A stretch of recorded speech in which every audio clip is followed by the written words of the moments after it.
The moon in Libra is usually a time of moderation, but I think this may be day 2 of too much. I'm Jeff Jower.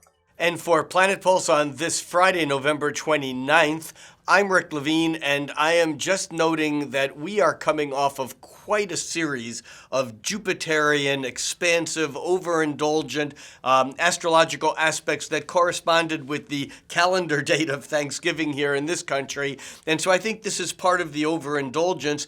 But there is stuff today, even though we're not quite as unconsciously expansive as we were yesterday, there's stuff that continues the theme, and yet maybe we're feeling a little pain. Well, the moon in Libra today forms squares or right angles with expansive Jupiter and with pleasure-seeking Venus, and that's sort of continuing their expansive opposition of yesterday. And while we discussed it then and mention it again today as a kind of overindulgence, what it can also represent is feeling like we're far from satisfaction, far from having the money, the pleasure, the love that we want in life. So we just may stuff more in to bring ourselves, or to attempt to bring ourselves closer. Yeah, I think that's one way of it playing out. And yet I also think that with the Jupiter-Venus being so strong with the moon, that there's also a sense of, even if we feel that way, and maybe this is partly what you were saying, even if we feel that way,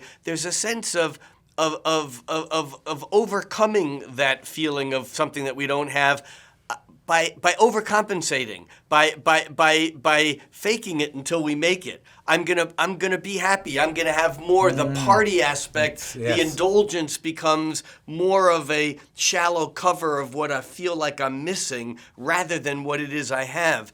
And I think that if we're brave enough to really look at the issues for real, especially with the moon going into Scorpio late tonight, there's a sense that there's something to be obtained by getting real rather than by just getting more. I'm Rick Levine. And I'm Jeff Jower for Planet Pulse.